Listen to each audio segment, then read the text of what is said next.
आ गया आप। स्वागत है आप लोगों का आज का हमारे वीडियो में। आज की वीडियो है क्लास 12 की पॉलिटिकल साइंस चैप्टर 5 के पार्ट 2 की।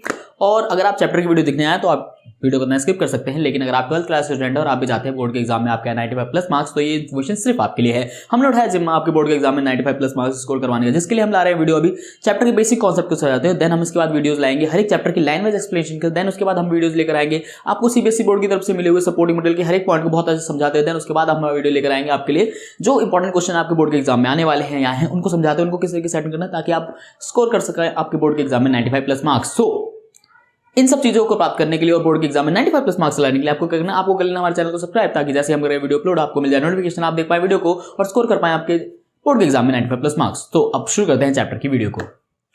सो अगर आपने इस चैप्टर के पहले पार्ट की वीडियो नहीं देखी है तो उसको जरूर देख लेना। उसके अंदर मैंने पाकिस्तान और बांग्लादेश वाले हिस्से को बहुत अच्छे से समझाया। अब हम इस चैप्टर में शुरुआत कर रहे हैं नेपाल से। नेपाल की कहानी पाकिस्तान और बांग्लादेश की कहानी से बिल्कुल अलग है। पाकिस्तान और बांग्लादेश में जो संघर्ष था वो सेना और लोकतंत्र के बीच का था। यहाँ का जो संघर्ष है वो राजतंत्र और लोकतंत्र के बीच में है। नेपाल लंबे समय से हमेशा से इतिहास में जो है एक हिंदू राष्ट्र रहा। उसके बाद आधुनिक समय की बात करें, अब की बात करें, तो यहाँ पर जो है संवैधानिक राजतंत्र था, यानी संविधान प्लस राज। अब राजतंत्र है, संविधान भी है, ये थोड़ा अजीब सा है। लेकिन इस दौरान क्या था, आज़ादी उतनी नहीं मिलती क्योंकि आखिर राजतंत्र है।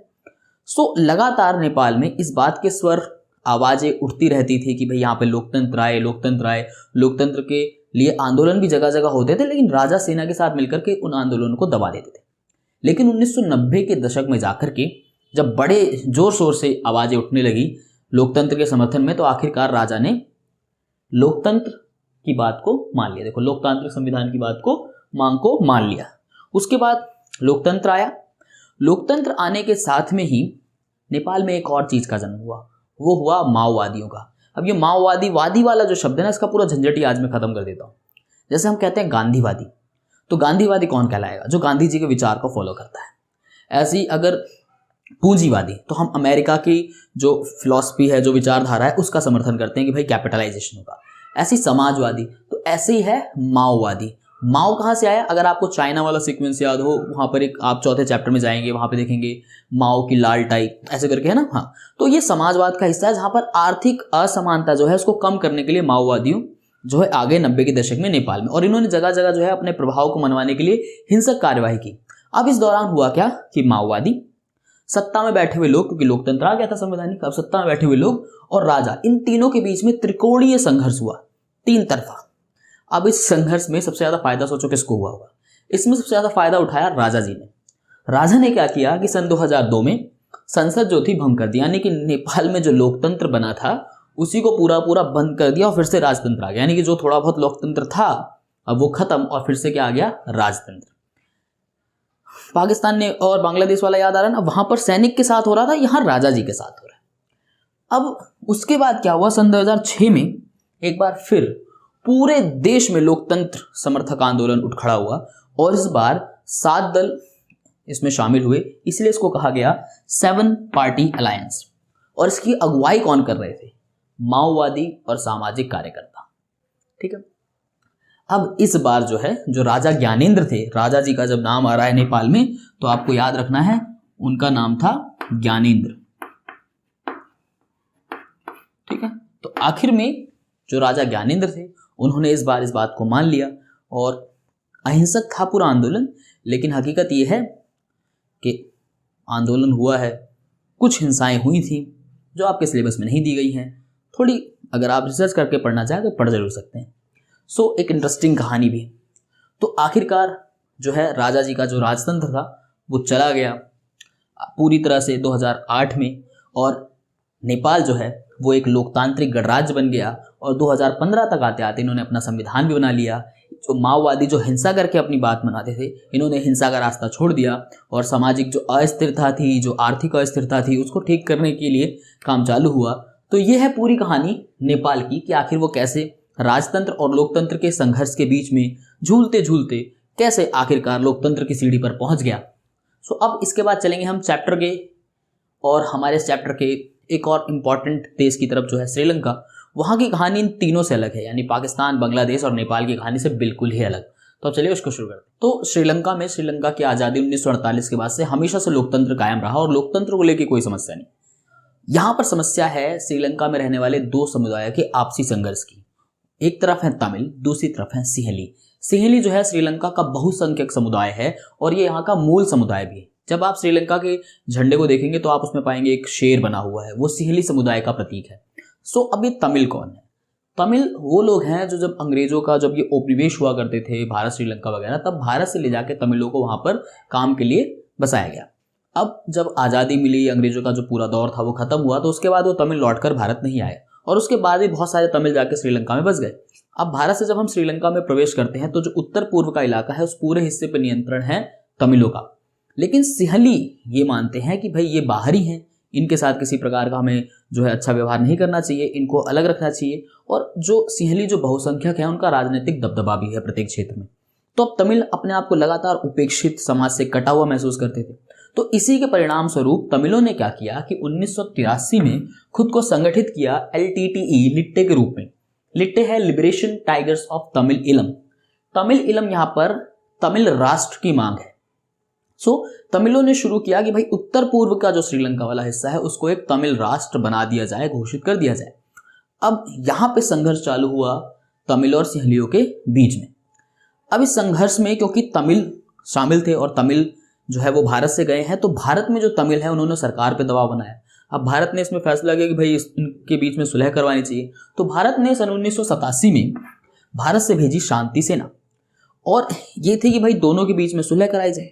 अब श्रीलंका की जो जनता है उन्हें लगा कि भारत उनके घरेलू मामले में हस्तक्षेप कर रहा है और वहां पर यह चीज बिल्कुल पसंद नहीं की। और 2 साल बाद 1989 में भारत की सेना को वापस बुला लिया गया बिना अपना काम पूरा किए। उसी दौरान जब पाकिस्तान वाला सीक्वेंस हम पढ़ रहे थे तो वहां पर अंतर्राष्ट्रीय मदद नहीं मिलती थी पाकिस्तान को लोकतंत्र की स्थापना में, लेकिन यहाँ पर इन दोनों के बीच में सुलह कराने में अंतर्राष्ट्रीय मदद मिल रही थी। और अंतर्राष्ट्रीय मदद कर रहे थे नॉर्वे और आइसलैंड जैसे देश, कि दोनों पक्षों को बातचीत के लिए राजी करवाया जाए।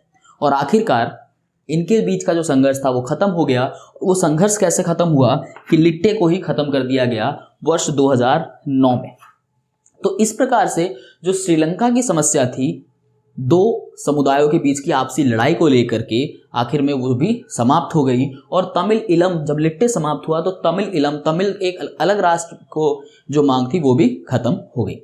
लेकिन उसके बावजूद श्रीलंका ने जो बहुत सारे अच्छे काम किए वो भी हमें यहाँ पे देखने हैं। कि सबसे पहले है कि श्रीलंका की आर्थिक वृद्धि एशियाई देशों में सबसे आगे है। उसके अलावा जनसंख्या नियंत्रण भी इन्होंने सबसे अच्छे तरीके से मेंटेन किया है, उसमें प्रथम भी रहा है। प्रति व्यक्ति GDP की बात करें, सकल घरेलू की बात, जो सकल घरेलू उत्पाद की बात करें प्रति व्यक्ति, वो पूरे एशिया में श्रीलंका का सबसे ज़्यादा है।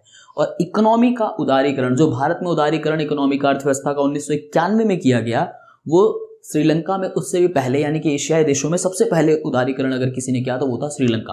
तो श्रीलंका का जो जातीय संघर्ष था उसको हमने समझा, पर श्रीलंका ने बहुत सारे क्षेत्रों में बहुत अच्छा काम किया, उसे भी हमने समझा। अब इसके बाद जैसे ही हर चैप्टर में भारत का नाम आना जरूरी है, तो अब इस चैप्टर में हम समझेंगे कि आखिर भारत के अपने इन पड़ोसी देशों के साथ किस प्रकार के रिलेशंस रहे हैं, संबंध रहे हैं। अब उसकी ओर चलते हैं। सो भारत के अपने बाकी पड़ोसी देशों के साथ कैसे संबंध है इसको समझेंगे बाद में। पहले निपट लेते हैं पाकिस्तान से। तो भारत और पाकिस्तान के बीच में कभी ना खत्म होने वाली एक शत्रुता है और उसका कारण है कश्मीर। अभी तक भारत और पाकिस्तान के बीच में 4 बार युद्ध हो चुके हैं, एक 47-48, एक 1965, एक 1971 और एक 1999। 1947-48 वाला जो युद्ध था उसको समझ लेते हैं। जब स्वतंत्रता मिली, भारत पाकिस्तान आज़ाद हुए, तो उस वक्त जो कश्मीर के राजा थे हरि सिंह, उन्होंने फैसला लिया कि वो किसी में नहीं मिलेंगे, ना पाकिस्तान में मिलेंगे ना भारत में मिलेंगे, वो रहेंगे स्वतंत्र। लेकिन आज़ादी के कुछ ही महीने बाद पाकिस्तान ने हमला कर दिया कश्मीर के ऊपर। अब कश्मीर के राजा हरि सिंह भारत में मिलने चले आए, कहे कि भाई हमें मिला लो और हमें बचा लो। तो अब भारत की सेना ने जो है वहां पर कार्यवाही चालू करी, लेकिन उस दौरान जो है पाकिस्तानी जो है वो थोड़ा अंदर तक घुस आए थे। तो उस क्षेत्र को उन्होंने अभी भी अपने पास ही रखा हुआ है। पास क्या रखा हुआ मतलब उसी को हम POK के नाम से जानते हैं, पार्ट ऑफ कश्मीर के नाम से जानते हैं, जिस पर विवाद चल रहा है। अब हम मैप में जब आप देखते हैं तो हमें वो पूरा दिखता है, लेकिन कुछ हिस्सा जो है वो पाकिस्तान के अधिकृत क्षेत्र में है, जहाँ पे आपने सर्जिकल स्ट्राइक वैसी चीज़ें सुनी है, POK जिसको कहा जाता है, यहाँ पर अक्सर सीज फायर होते हैं, युद्ध होते हैं, वही वाला हिस्सा है। उसके बाद भारत और पाकिस्तान युद्ध हुआ 1965 में। 1965 के लिए मैंने यहाँ पे कोई डिटेल क्यों नहीं दी, इसके लिए अगर मैं आपको एक काम आपको देखनी है बॉर्डर फिल्म और आपको समझ में आएगा 1965 का युद्ध। उसके अलावा 1971 में बांग्लादेश वाला आपको याद ही है कि जो पूर्वी पाकिस्तान होता था उसको स्वतंत्र करके बांग्लादेश बनाया गया। यहाँ पर भी भारत और पाकिस्तान के बीच में युद्ध हुआ है। 1999 का जो है कारगिल युद्ध आपको पता ही है। तो ये है कुछ युद्ध भारत और पाकिस्तान के बीच में, और ज़्यादातर समय पर जो है मुद्दा कश्मीर रहा है। उसके अलावा दोनों ही देश एक दूसरे पे कुछ आरोप भी लगाते हैं, जैसे कि भारत का आरोप है कि जो कश्मीर में जो उग्रवादी हैं, जो पत्थरबाजी होती थी, जो सेना के खिलाफ जो कार्रवाई होती थी, उसको पाकिस्तान की तरफ से जो है उन लोगों को जो है हथियार और प्रशिक्षण दिया जाता है, और आतंकवादी हमले जो होते हैं उसमें भी ये आरोप भारत की तरफ से लगाए जाते हैं। उसके अलावा 1985 से 95 के बीच में जो खालिस्तानी समर्थक जो देश में बड़े बड़े जो हमें चीज़ें देखने को पड़ी, जो आप अगली बुक में अच्छे से पढ़ने वाले हो, उन खालिस्तानी जो चाहते हैं कि पंजाब को अलग करके एक अलग से खालिस्तान देश बना दिया जाए, उनको भी हथियार और गोला बारूद जो है पाकिस्तान से मिले, ये भारत का आरोप है। ऐसे ही पाकिस्तान भी कुछ आरोप भारत पे लगाता है। वो क्या कहता है कि सिंध और जो बलूचिस्तान का जो पाकिस्तान का इलाका है, वहाँ पर अक्सर जो आंदोलन होते हैं, लोगों की आवाज़ें उठती हैं, उन्हें भारत भड़काता है। यहाँ पर मांग उठती है कि भाई इन्हें अलग कर दिया जाए, इन्हें अलग से देश बना दिया जाए। तो पाकिस्तान का ये आरोप है कि भाई यहाँ पर जो ये काम होते हैं वो जो है वो भारत के द्वारा, भारत की खुफिया एजेंसियाँ ये करवाती हैं। उसके अलावा बात करें कि इन दोनों के बीच में एक और मुद्दा है जिसपे दोनों में 36 का आंकड़ा है, वो है सिंधु जल विवाद। सिंधु जल, जो सिंधु नदी है उसका जल, और जिसके ऊपर इन दोनों के बीच में एक संधि हुई है 1960 में विश्व बैंक की निगरानी में, विश्व बैंक के जरिए, कि भाई जो एक विवाद था सिंधु नदी के जल को लेकर, उसे निपटाया। उसके अलावा दोनों ही देश परमाणु संपन्न है। दोनों ही देशों ने जो है 1998 में, आपको याद ही होगा, पोखरण आपने मूवी देखी होगी, जॉनी इब्राहिम वाली, वही सो पोखरण में भारत ने किया था, और चिगाई की पहाड़ी पर जो है पाकिस्तान ने भी जो है अपना परमाणु परीक्षण किया था। तो उसके बाद अंतर्राष्ट्रीय स्तर पर ये लगा कि भाई अब दोनों के बीच में जो है बड़े युद्ध की संभावना कम हो गई, क्योंकि अब दोनों परमाणु संपन्न देश हैं, और परमाणु संपन्न जब देश हो जाते हैं तो युद्ध का खतरा कम। लेकिन अक्सर आपने देखा होगा टीवी न्यूज़ चैनल वगैरह में, अगर नहीं देखा है तो जरूर देखिएगा, जहाँ पे पाकिस्तान के बैठे छोटे मोटे लोग आगे कह देते हैं हमारे पास परमाणु बम है, हम फेंक देंगे, हमने क्या, तो भारतीय हमने क्या मतलब, हमने क्या दिवाली पे पटाखे जलाने के लिए आ रहे, हम भी छोड़ देंगे भाई। लेकिन ये सब मजाक के लिए था, इसको सीरियस नहीं लेने का। ओके सो तो भारत पाकिस्तान के बीच में बहुत सारी जो आपसी टकराव है, इसका ज़्यादातर मुख्य कारण हमेशा कश्मीर रहा है, ये रखना है। तो यह है भारत पाकिस्तान के बीच का संबंध, जिसके अंदर एक रंजिश है जो कभी खत्म नहीं होगी। अब समझते हैं भारत के अपने अन्य पड़ोसी देशों के साथ किस प्रकार के रिलेशंस है इसको। अब भारत और बांग्लादेश के रिश्तों की बात करें तो दोनों के बीचों में कुछ मतभेद भी हैं, कुछ सहयोग भी हैं। और अब हम बहुत ज़्यादा ध्यान से, और मैं चीज़ों को समझाते हुए नहीं समझाऊंगा क्योंकि ये ज़्यादा इंपॉर्टेंट नहीं, बट बेसिक चीज़ें आपको याद रखनी कि दोनों के बीच में किन किन चीज़ों को लेकर के मतभेद हैं। वो है गंगा और ब्रह्मपुत्र नदी के जल पर। मैंने कहा ना, जल हमेशा से रहा है। उसके अलावा म्यांमार को तेल निर्यात की पाइपलाइन, भारत के द्वारा जब म्यांमार को तेल का जो हमारा जो तेल है उसके निर्यात के लिए जो पाइपलाइन बिछाने है उसकी परमिशन ना मिलना। उसके अलावा सेना जब पूर्वोत्तर भारत में जा रही होती है तो उसे अपने क्षेत्र में से रास्ता ना देना, इस पर मतभेद है। भारत विरोधी कट्टर इस्लामिक का समर्थन करना, तो बांग्लादेश के द्वारा कभी कभी जो है ये इस्लामिक कट्टर जो है, जो भारत विरोधी है, उनका समर्थन किया जाता है। उसके अलावा अवैध आप्रवास, जैसे कि आप रोहिंग्या वाली देख लीजिए, या फिर जो भारत में बांग्लादेश से आके जो भारत के जो पूर्वोत्तर क्षेत्र उसमें जो बस जाते हैं, इसके ऊपर चुप रहना बांग्लादेश की ढाका की तरफ। सो ये कुछ मुद्दे हैं जिस पर जो है भारत और बांग्लादेश के बीच में मतभेद हैं, लेकिन सहयोग भी है। पिछले 20 वर्षों में दोनों के बीच के जो आर्थिक संबंध है वो बहुत बेहतर होने लगे हैं। 2014 में लुक ईस्ट और एक्ट ईस्ट दोनों में ही दोनों की सहमति है, दोनों उसकी तरफ अग्रसर हैं। 2015 में दोनों देशों ने अपना जो सीमा विवाद, जो जवाहरलाल नेहरू के टाइम से, आज़ादी के टाइम से रुका हुआ था, एक लंबी कहानी कभी आपको समझाएंगे, सो अटका हुआ था, उसको भी सुलझाया है। उसके अलावा अब दोनों ही एक दूसरे के प्रति ज़्यादा संवेदनशील हैं और ज़्यादा संयोगात्मक भूमिकाएं निभा रहे हैं और साथ में आगे बढ़ रहे हैं। तो अब इसके बाद अब देखते हैं नेपाल वाले सीक्वेंस। भारत और नेपाल की बात करें तो भारत और नेपाल के संबंध हमेशा से ही मधुर रहे हैं। दोनों के बीच में एक ऐसी संधि है जो कहती है कि बिना वीज़ा के जो है दोनों देश से एक दूसरे के देश में आ जा सकते हैं, भारत का व्यक्ति नेपाल में जाके रह सकता है, काम कर सकता है। तो ये एक हमारे मधुर संबंधों को दर्शाती है। हाँ, कुछ मनमुटाव रहे हैं व्यापार को लेकर अतीत में थोड़े से। उसके अलावा जो है नेपाल की चीन की मित्रता, नेपाल ने जो चीन से मित्रता की है उसको लेकर भारत नाखुश रहता है। उसके अलावा नेपाल सरकार भारत विरोधी तत्व जो माओवादी हैं वहाँ पर उनके खिलाफ कोई खास कदम नहीं उठाती। भारत को इससे चिंता है क्योंकि भारत में बिहार, झारखंड, यहाँ पर काफ़ी नक्सलवादी माओवादी हैं, सो ये वहाँ से उनको मदद मिल सकती है, तो भारत इस बात को लेकर भी नाखुश रहता है। उसके अलावा इन सब के बावजूद व्यापार हो, वैज्ञानिक हो, बिजली उत्पादन हो, जल प्रबंधन ग्रिड हो, दोनों ही हर एक चीज़ में जो है दोनों राष्ट्र एक दूसरे के बिल्कुल साथ साथ हैं, काम में आगे बढ़ रहे हैं। और जब से लोकतंत्र की बहाली हुई है 2015 के बाद से नेपाल में, तब से इस बात की उम्मीद और ज़्यादा बढ़ गई है कि अब संबंध और भी ज़्यादा बेहतर हो पाएंगे। तो भारत नेपाल के बीच में यही है मोटी मोटा बातें। सो मैं ज़्यादा डिटेल में नहीं जा रहा हूँ, आपको पता है ना क्यों। सो अब समझ लेते हैं कुछ और थोड़ी बात। भारत और श्रीलंका के संघर्षों की बात करें तो एक ही मुद्दा है, जातीय संघर्ष। जब श्रीलंका में तमिलों के साथ कुछ गलत होता है या उनकी उनकी उनकी जान ली जा रही होती है तो भारत की सरकार उससे दूर नहीं रह पाती। तो बस यही एक जो शांति सेना वाला जो मुद्दा पड़ा, एक इसको लेकर संघर्ष रखा है। उसके अलावा बाकी सब कुछ बढ़िया ही बढ़िया है दोनों देशों के बीच। दोनों ने मुक्त व्यापार समझौते पर हस्ताक्षर कर रहे हैं। 2004 की जो सुनामी आई थी तो उसके बाद दोनों ही एक दूसरे की मदद के लिए आगे आए और हमारे श्रीलंका के साथ संबंध काफ़ी अच्छे हैं। उसके बाद बात करें भूटान की, तो भूटान के बारे में ज़्यादा कुछ नहीं था, बट थोड़ा सा यहाँ पे डाल लेते। तो भूटान के साथ हमारे संबंध बहुत ही बढ़िया है। यहाँ तक कि भूटान ने जो भारत का पूर्वोत्तर हिस्सा है वहाँ पे जो उग्रवादी हैं जो भारत के खिलाफ मतलब साजिशें कर रहे होते तो भूटान में जाके जब छुपते थे तो भूटान ने बल्कि उनको वहाँ से और भगा दिया, खदेड़ दिया। तो यानी भारत के साथ भूटान की भी जो पहले हैं जो रिश्ते हैं वो बहुत अच्छे हैं और भारत भी भूटान की जो पनबिजली जो बड़ी बड़ी परियोजनाएं हैं उसमें मदद कर रहा है। तो ये कह सकते हैं कि भारत के संबंध अपने आस पड़ोस के देशों से मिलते जुलते हैं और काफ़ी हद तक कह सकते हैं कि अच्छे भी हैं। उसके अलावा भारत के सिर्फ संघर्ष नहीं है, इनके आपसी संघर्ष भी हैं। जैसे नेपाल के, भूटान के, बांग्लादेश के साथ जल को लेकर के विवाद हैं, तो इनके आपस में भी संबंधों में थोड़ा बहुत जो है मनमुटाव चलता रहता है।